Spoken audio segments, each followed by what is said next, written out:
lives. Hoje é 247.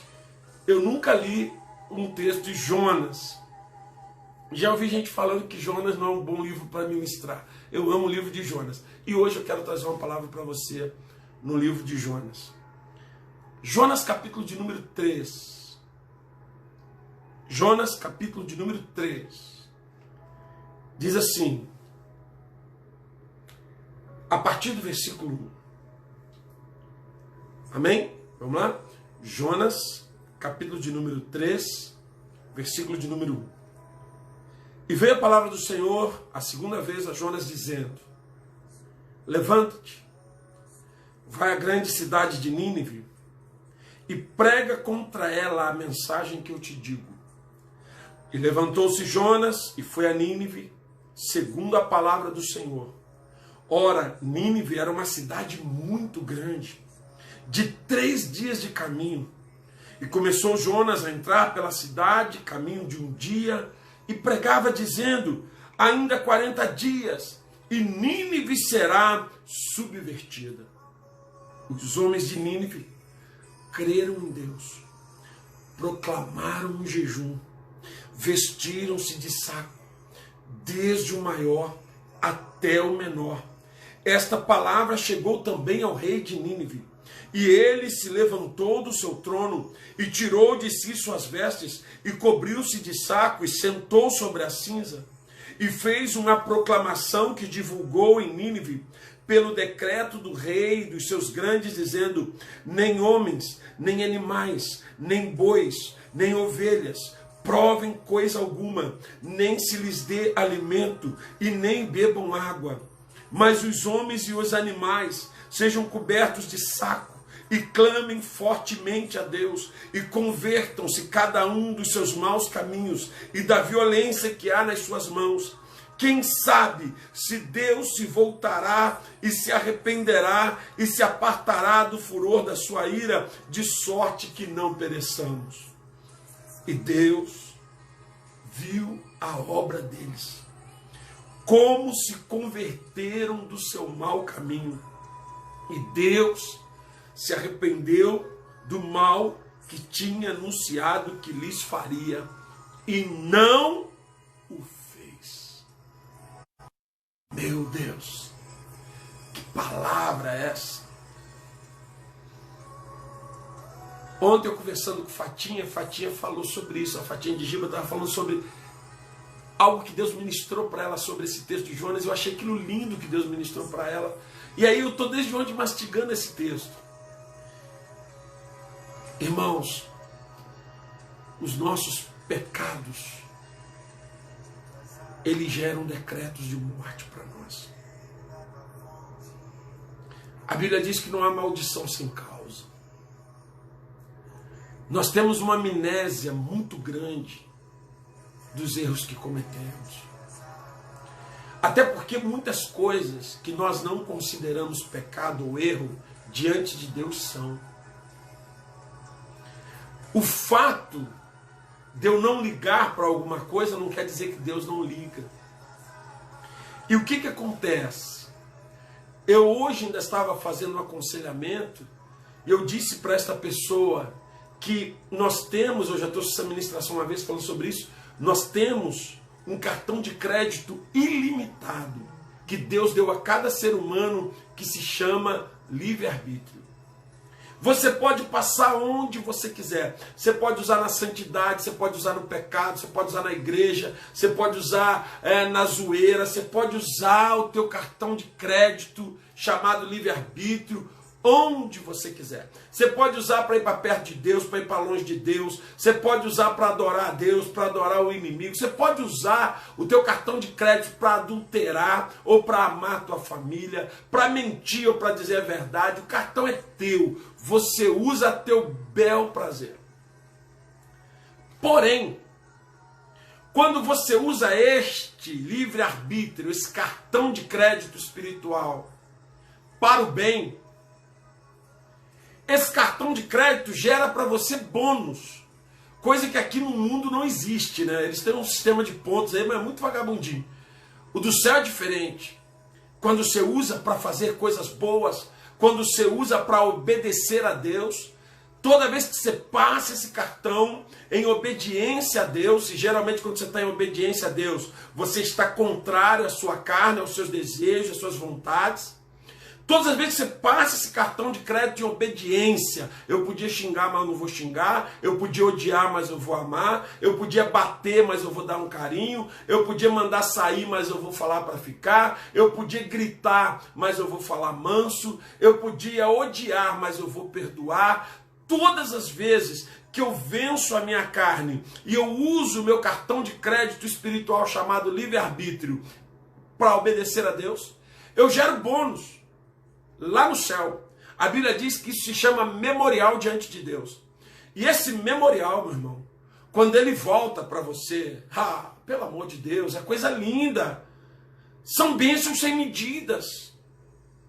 Fora o que, quando você está usando esse cartão para obedecer a Deus, a tua internet nunca mais cai. Você consegue acesso ao Wi-Fi direto ao telefone do chefe, do Deus Todo-Poderoso. Teu relacionamento com ele bomba. Porém, quando eu uso esse cartão de crédito espiritual para fazer o que eu quero, guardar mágoa, guardar ódio, falar mal dos outros, criticar e falar mal por trás, e não falar com A, não falar com B, e dar calote em um e deixa de pagar o outro, e mexe com a mulher de um e mexe com a mulher do outro, e sai com a mulher de não sei quem. Quando eu começo a usar esse cartão de crédito no pecado, esse cartão vai me gerar boletos. Cara, presta atenção nisso. Esse cartão vai me gerar boletos. E esse boleto, ele tem um juro, mas um juro de 100 por 1. E aí, o que acontece? Quando esse boleto chega, nós não queremos recebê-lo. Não queremos. Não, porque isso aí não é meu, isso aí não é meu, eu não devo isso tudo. Deve. Porque a nossa lavoura tem frutos. Você planta uma árvore de limão, você planta um limoeiro, e ele vai te dar durante a vida dele milhares de limões. Eles proliferam. E o que acontece? Sabe quem que cobra esses boletos? A Bíblia diz que é o inimigo, o atormentador. Lá em Mateus 18:34, Jesus diz assim: indignado, o Senhor entregou os atormentadores até que pagasse tudo que lhe devia. E é por isso que a Bíblia diz que não há maldição sem causa. E aí, o povo de Nínive, ele foi pecando.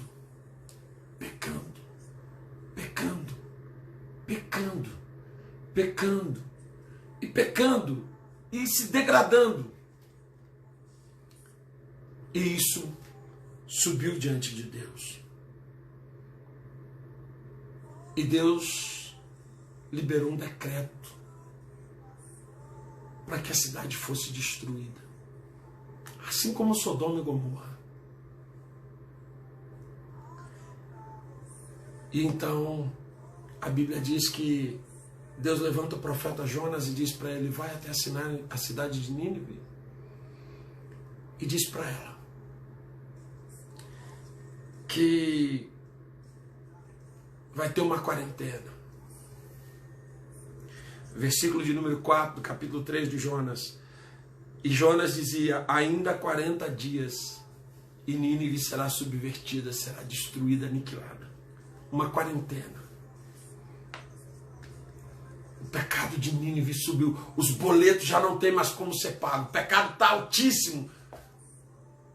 E Jonas vai até a cidade.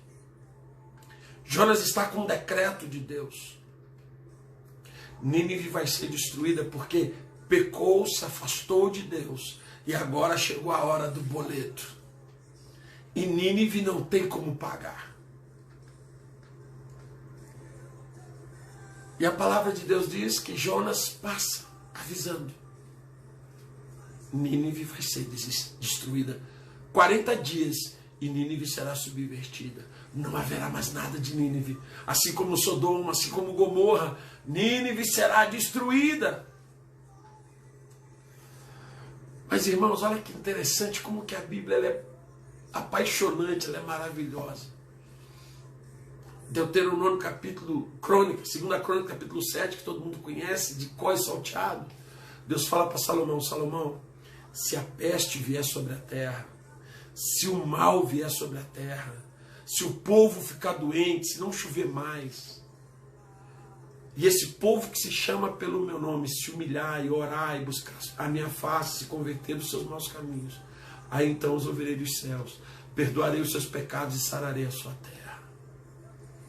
Nínive pecou até não poder mais. Não havia mais o que fazer. Jonas leva o decreto de morte. E, por incrível que pareça, mesmo sendo um profeta, Jonas estava carregando uma dor muito grande em seu coração, que depois eu vou falar sobre ela no final. Porque Jonas queria ver aquele povo destruído. Jonas tinha uma mágoa profunda dos ninivitas. E ele queria ver a cidade destruída. E ele então avisa, olha só, 40 dias, e essa cidade vai ser subvertida, não vai sobrar nada, vai acabar tudo. E a palavra de Deus diz que essa palavra chegou aos homens de Nínive. Ela chegou ao rei de Nínive. E quando esse homem, ele ouve esse decreto, eu quero que você fique aqui e marque pessoas, porque essa palavra dessa noite é para você, é muito especial. Quando o povo, o rei de Nínive, ouve esse decreto, esse homem se veste, ele tira sua roupa, ele se despiu. Aquelas roupas lindas, reais, ele tira aquelas roupas, tira sua coroa, coloca a roupa de saco, que era, naquela época, um símbolo de pobreza extrema.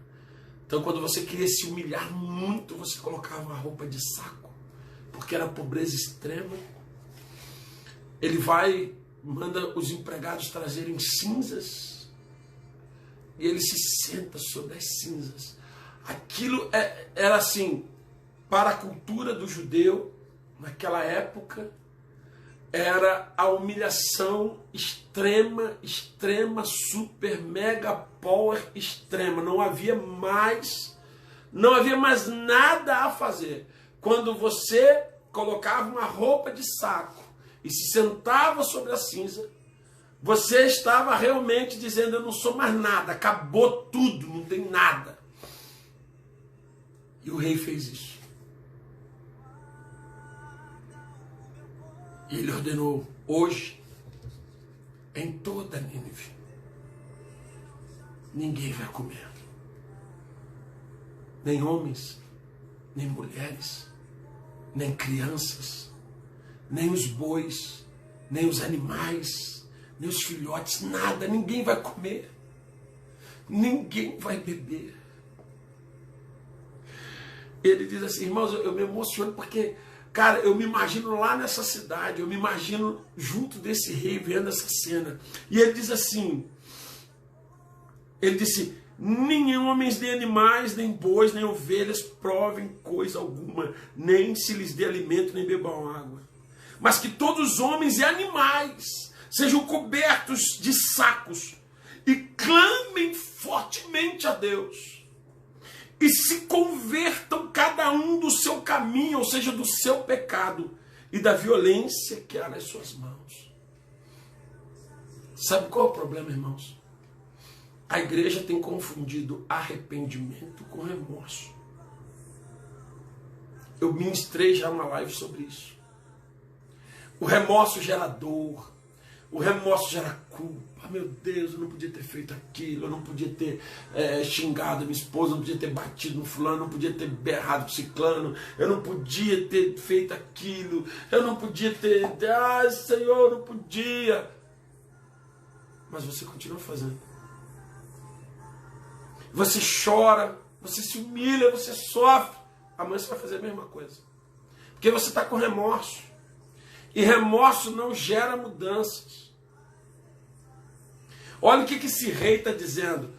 Hoje vocês vão se humilhar. Todo mundo vai se humilhar. Homem, mulher, todo mundo vai se humilhar diante de Deus. É todo mundo vestido de saco. É todo mundo. Até os animais vocês vão vestir de saco. Vão botar saco sobre eles. E vocês vão se converter dos pecados que vocês vêm cometendo. Sabe o que é converter? Sabe o que é arrependimento? É mudança de direção, é transformação, é abandono da prática. Eu não posso dizer para Deus que eu me arrependi de agredir uma pessoa se amanhã eu agrido ela novamente. Eu não posso dizer para Deus que eu me arrependi de trair a minha esposa se amanhã eu já estou pensando em traí-la novamente. Eu não posso dizer, irmãos, que eu me arrependi de xingar palavrões se eu não parei de xingar palavrões. Sabe por que isso? Porque arrependimento é mudança, é converter. Sabe o que é converter? É transformar, é mudar uma coisa mudar algo de uma coisa para outra. É uma conversão, é uma transformação. A Bíblia diz em algumas traduções que Jesus converteu a água em vinho, ou seja, ele mudou de uma essência para outra essência, de uma química para outra química. E aquele rei ele estava dizendo o seguinte: hoje, vocês todos de Nínive, vocês vão largar o pecado de vocês. Vocês vão pedir perdão a Deus e vocês vão largar. Você já imaginou? Pensa comigo. Vem cá rapidinho, pensa aqui comigo. O cara mandando uma mensagem para a amante. Fulana, oi, tudo bem? Oi, minha paixão. Não, presta atenção no que eu vou te falar. Você está sabendo que nós estamos numa quarentena, que Deus vai destruir a cidade, tem uma ordem real, e presta atenção, está acabado o relacionamento. Acabou, não quero ver tua cara nunca mais. Acabou. Sabe aquela pessoa que ganha aquele dinheirinho naquele esquema, que empresta dinheirinho a juros, sabe? E ganha dinheirinho com agiotagem. Pastor, mas o banco também faz isso, mas o banco é legalizado, você não é, então é crime. A lei do homem diz que é crime.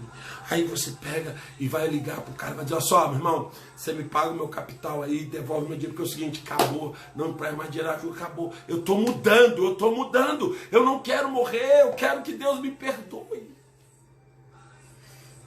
Sabe aquelas pessoas que não são casadas e estão tendo relacionamentos íntimos? A partir de hoje você não me toca mais para intimidade. Porque eu não posso mais. Eu não quero mais. Isso não vai mais acontecer. Você está maluca? Mas não tem mais jeito. É ordem real. Ou nós nos arrependemos, ou nós morremos. O amante largou a amante. O que ganhava dinheiro fácil parou. O que roubava parou de roubar. O que matava parou de matar. O que estava com ódio do vizinho. Cara, imagina isso. Eu com ódio do meu vizinho, querendo matá-lo. Saí no meu portão. Fulano, o que foi? Fulano, pelo amor de Deus, chega aí, deixa eu te falar um negócio. O que foi? Me perdoa, pelo amor de Deus, me perdoa, cara. Até agora eu te odiava. Eu queria até te matar, cara.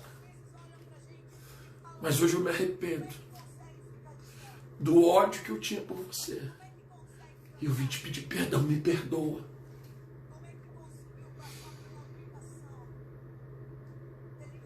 E você imagina Deus vendo essa correria dentro de Nínive.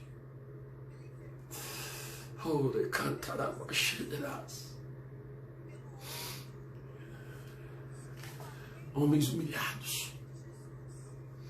Homens largando os seus pecados. Homens se humilhando diante de Deus. Homens largando os seus pecados. Nós temos que parar com essa mania de maneirar no pecado. E antes eu via pornografia todo dia, agora estou vendo uma vez por dia, uma vez por semana. Você está no buraco do mesmo jeito, meu querido. A situação é a mesma. Pastor, ultimamente eu falo muito pouco mal dos outros. Não é para falar muito pouco, é para não falar nada. Quantas coisas você tem feito que tem magoado o Espírito Santo de Deus, que tem entristecido a Deus. E assim como Jonas e Nínive, eu estou aqui nessa live hoje dizendo, igreja, arrependa-te. Não é para melhorar, não é para maneirar, não é para dar um tempo, é para mudar. E aqueles homens, eles estão desesperados. Eles estão correndo de um lado para o outro. Eles estão correndo desesperados e tentando acabar com tudo que era pecado, tudo que estava errado. Eu imagino que em Nínive tinha judeu que criava porco, que comia porco, porque para o judeu na época era proibido consumir carne de porco, mas sempre tinha, né? Tanto que em Gadara havia um criadouro de porco. E aí o que acontece? Eu imagino o cara, meu irmão, chegando e pá, matando os porcos. O que é isso, maluco? Jogando aquilo tudo dentro do buraco. Eu não quero mais isso, não quero mais isso na minha vida. Vamos enterrar esses porcos, acabou, não quero mais. Mas como assim, não quero mais? E o cara se ensanguentado, talvez de porco, lá e gritando, Deus me perdoa. E o marido que maltratava a esposa, talvez em lágrimas, chegando para ela, diga, me perdoa. E os pais que maltratavam os filhos, dizendo, filhos, me perdoem. E talvez os filhos que desobedeciam os pais, que mentiam para os pais, que desonravam os pais, correndo para os pais e dizendo, me perdoa, por favor, pai. Eu não quero morrer, não quero que o Senhor morra, perdoa. E aquela mover, eu acredito que Nínive ficou um furdunço. Tinha um decreto de morte vindo do próprio Deus, não era do diabo, agora era de Deus. Deus mandou cobrar o boleto. O espírito da morte vai passar e vai acabar, como fez em Sodoma e Gomorra. Não vai sobrar nada, vai acabar. A ira de Deus chegou sobre esse povo. Quantas pessoas hoje brincando com Deus dentro de uma religião? Quantas pessoas hoje brincando com Deus dentro de uma igreja? A vidinha de pecado. Você é namorado, mas vocês têm relacionamentos sexuais. Cuidado, porque aquele Deus de Nínive está vivo hoje. E ele continua sendo justiça. E o teu pecado continua sendo anotado. E o teu cartão de crédito continua gerando boletos. A igreja precisa se arrepender. Você que está me ouvindo nesta live, não é melhorar, não é dar um tempo, não é diminuir, é parar, é cortar a árvore do mal, é dissipar aquilo que hoje é pecado diante de Deus e tirar da tua vida, é trazer cura para o teu coração, é liberar perdão para quem te ofendeu, para quem te magoou, é amar quem te fez mal e que talvez hoje você tenha ódio, é fazer aquilo que você nunca fez de verdade. É tomar decisões. A morte vai chegar. O decreto vai chegar. Era o que dizia Jonas, com a boca cheia. João anunciava mais ou menos a mesma coisa. Não anunciava a morte, João anunciava a vida, mas dizia, raça de víboras, arrependei-vos, porque é chegado o reino dos céus. Já Jonas anunciava o seguinte: vai morrer todo mundo, 40 dias, e não vai sobrar um ninivita, não vai ter mais nada. E a palavra de Deus diz que Jonas está ali pregando, e agora o rei libera uma ordem: arrependam-se, arrependam-se. Presta atenção, vou ler de novo, vou ler mais uma vez a palavra do rei. E fez uma proclamação e se divulgou em Nínive pelo decreto do rei e dos seus grandes, dizendo: nem homens, nem animais, nem bois, nem ovelhas provem coisa alguma, não se lhes dê alimento, nem bebam água, mas os homens e os animais sejam cobertos de saco, e clamem fortemente a Deus, e convertam-se cada um dos seus maus caminhos e da violência que há nas suas mãos. Convertam-se, convertam-se. E Nínive entra num furdúncio, um furdúncio de arrependimento. Há muitos anos eu venho falando uma coisa. Eu ministrei até sobre isso no Chile. Eu cresci no meio pentecostal, amo o movimento de Pentecoste raiz. O raiz. Eu sempre imaginei que o grande avivamento que viria seria um avivamento de pessoas sendo batizadas com o Espírito Santo, glorificando, adorando. Eu creio que hoje, eu creio que o grande avivamento que virá sobre essa nação, eu profetizo e creio nisso, virá com muito choro. Será um avivamento que vai começar com muito choro, com muito arrependimento. Vai ser uma igreja prostrada, se curando dos seus pecados, se arrependendo dos seus erros e invocando a misericórdia de Deus. Porque quando a igreja faz isso, segundo o livro de Crônicas, diz que quando a igreja faz isso, o Senhor perdoa e traz cura. Deus não vai enviar a cura se o povo está em pecado. Deus não vai mandar o mover. Eu estou aconselhando uma senhora e ela disse para mim: pastor, mas a gente vai fazer jejum para ser curado? Eu falei: não. A gente vai fazer jejum para mortificar a nossa carne, para nos humilharmos diante de Deus, para sacrificar a nossa carne, fortalecer o nosso espírito, e com o espírito cheio da presença de Deus, termos autoridade para repreender esse espírito de enfermidade que está assolando o mundo, a nossa nação, a nossa cidade, o nosso bairro, a nossa família. É uma igreja que precisa estar convertida, não convencida. É uma igreja que precisa estar transformada e não maquiada.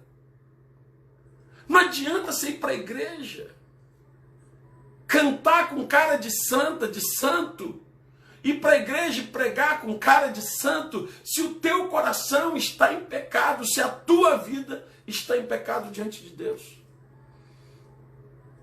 E aquele rei, ele decretou: agora vocês vão fazer isso. E ele fala algo muito tremendo. Quem sabe? Presta atenção. Jonas não disse assim: se vocês se arrependerem, se vocês pedirem perdão, Deus... Não. Jonas liberou o decreto de morte. 40 dias vocês vão morrer. PT. Já está definido. Tem uma quarentena. Depois da quarentena vai vir a morte sobre a cidade. Já está definido. Deus que falou. E o rei disse assim: nós vamos nos humilhar, nós vamos jejuar, toda a nação, toda a cidade vai clamar. Nós vamos largar os nossos pecados, amantes vão largar as amantes, os que estão em pecado vão largar o pecado, os que estão roubando vão largar o roubo, o que fala mal do outro vai parar de falar, o que está devendo perdão vai liberar, o que precisa pedir perdão vai lá pedir, nós vamos acertar tudo, a família vai se converter, a família vai se acertar com Deus, todo mundo vai buscar a Deus. E aí ele diz assim, versículo 9 de Jonas 3. Nossa, eu estou apaixonado dessa palavra. Quem sabe se Deus se voltará e se arrependerá, e se apartará do furor da sua ira, de sorte que não pereçamos. Sabe qual é uma das coisas que mais me chama a atenção nesse rei? O reconhecimento da bondade de Deus, da misericórdia de Deus, mas também da justiça de Deus.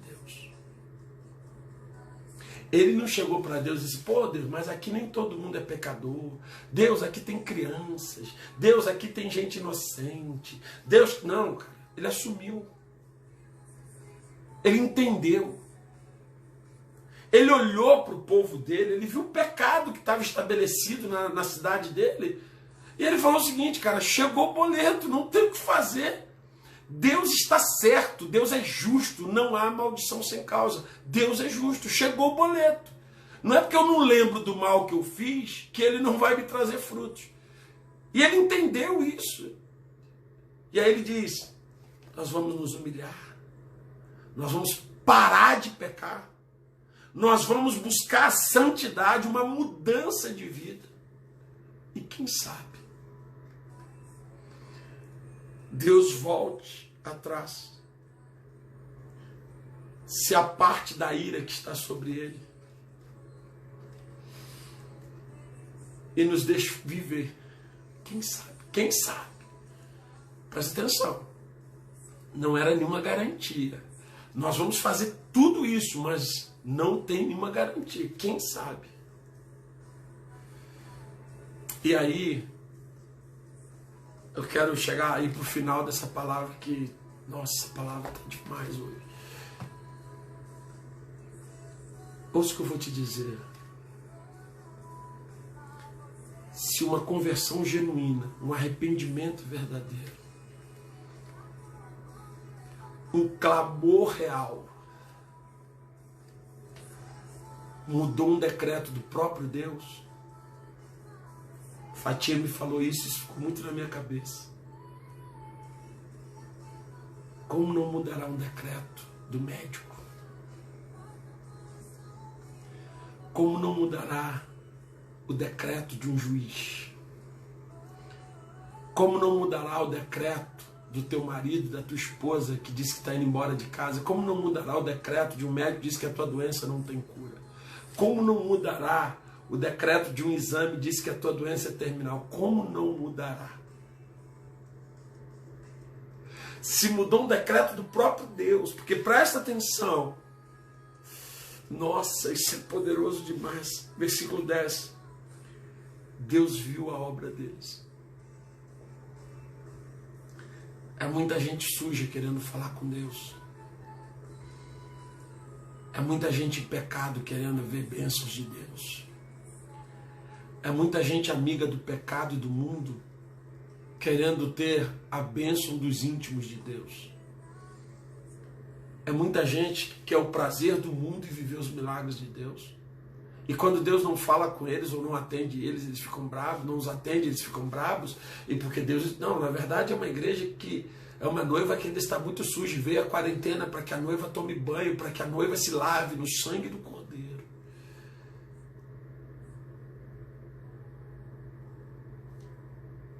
E Deus viu a obra deles. Como se converteram dos seus maus caminhos. Presta atenção. E Deus viu a obra deles. Como se converteram dos seus maus caminhos. Então, o que chamou a atenção de Deus? As atitudes que mostraram para Deus que eles mudaram.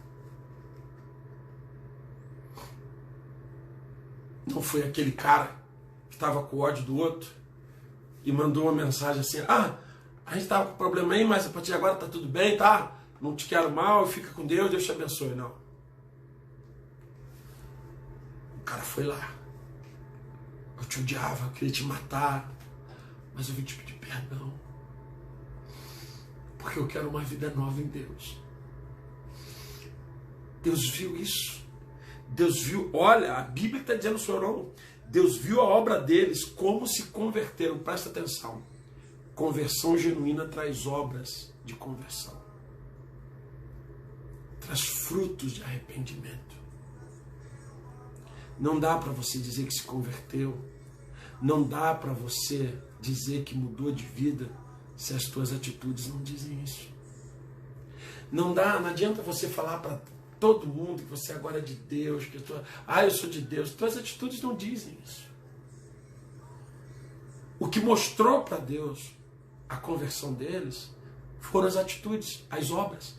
A Bíblia está dizendo, versículo 10, e Deus viu as obras deles. Deus viu as atitudes deles. Deus viu eles tirando o cartão de crédito do pecado e enfiando na máquina do Espírito, dizendo, Deus, agora é aqui, está doendo na minha carne, eu estou sofrendo, está difícil. Tinha mulher amamentando. Como amamenta se não come e não bebe água? Tinha pessoas doentes, muito doentes em Nínive, como tem em todo lugar. Não vai comer, não vai beber. Tinha mãe com filhos doentes e disse, você não vai comer, você não vai beber.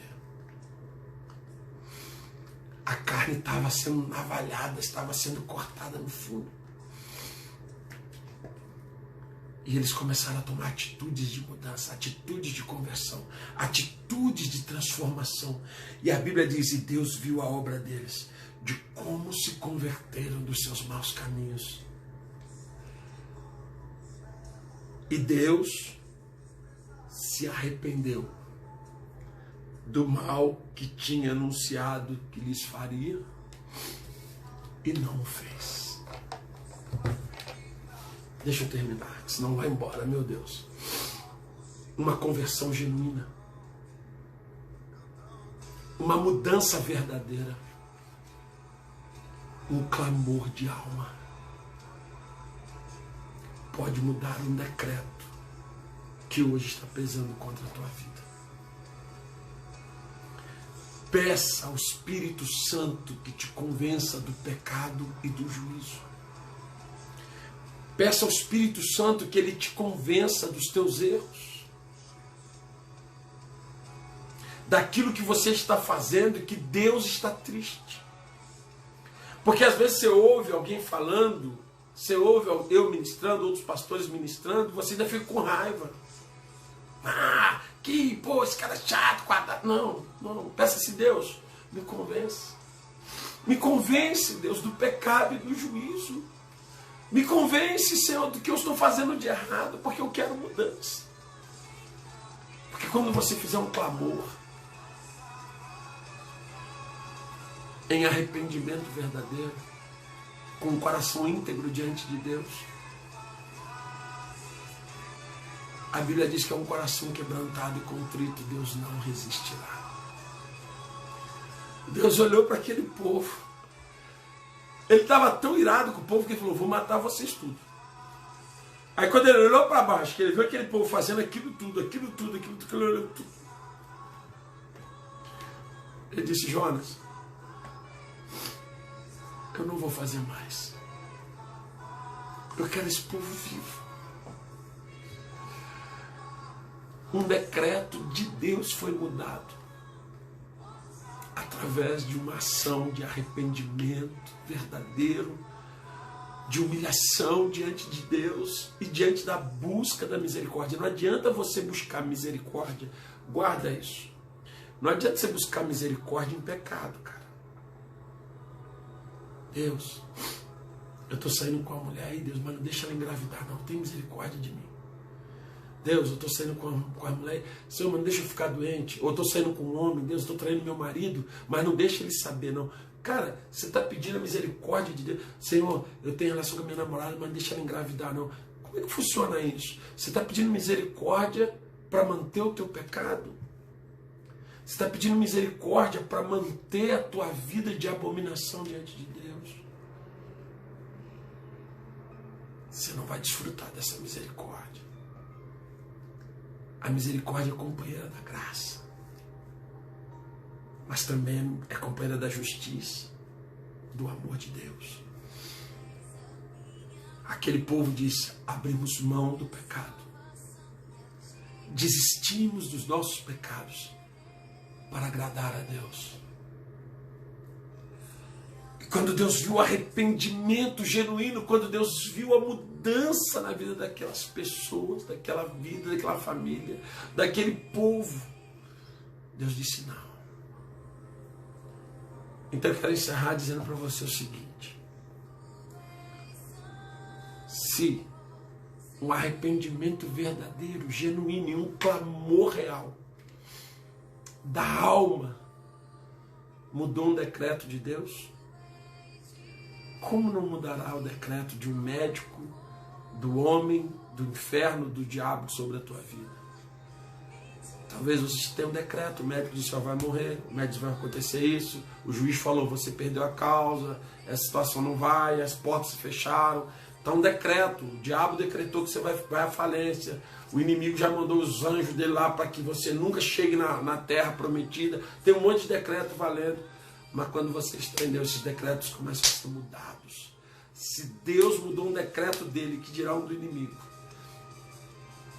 Arrependa-se, igreja. Deixe o pecado doer e mude de vida. Não deixa ninguém te acusar do teu pecado. Peça ao Espírito Santo que te convença dele. E você vai ver cura, mudanças. Você vai ver decretos do império das trevas sendo quebrados. Você vai ver os decretos do inimigo sendo desmontados. Porque enquanto o teu pecado perdurar, a tua linha fica interrompida. Isaías diz assim: os vossos pecados fazem separação entre vós e o vosso Deus, e criam uma barreira para que ele não vos ouça. Deus só ouviu o povo de Nínive porque eles geraram frutos de arrependimento. O Novo Testamento fala isso, que você precisa gerar frutos de arrependimento. Que nessa noite o Espírito Santo possa trazer em nós mudanças tão reais que se transformem em atitudes de arrependimento. E que essas atitudes de arrependimento, aliada a uma fé, uma oração sincera, quebrem todos os decretos que há hoje contra a tua vida, contra a tua história. Porque nós temos um Deus poderoso que vê todas as coisas e nada está oculto aos seus olhos. E não confunda misericórdia com injustiça. Deus é misericordioso, mas continua sendo justiça. Ele é amor, mas ele continua sendo fogo consumidor. Então nós precisamos, como diz o apóstolo Paulo, não aproveitar da graça para viver no pecado, mas aproveitar da graça para viver uma vida de santidade diante de Deus. Que nessa noite, você que errou, hoje eu postei isso na internet. Eu postei isso na internet hoje. A palavra de Deus, ela diz assim: o justo por 7 vezes cairá. Poderá cair por 7 vezes, mas não ficará prostrado. Você pode ter errado, você pode ter caído, pode ser que você esteja até caído hoje. Mas há perdão para você em Deus. É só você se arrepender. Pastor, mas o que eu fiz é muito grave. Pastor, eu fiz uma coisa muito difícil. Arrependa-se verdadeiramente. E você vai encontrar perdão em Deus e uma vida nova em Cristo Jesus. Aí vai se cumprir Coríntios 5:17, que diz: se alguém está em Cristo, é uma nova criatura.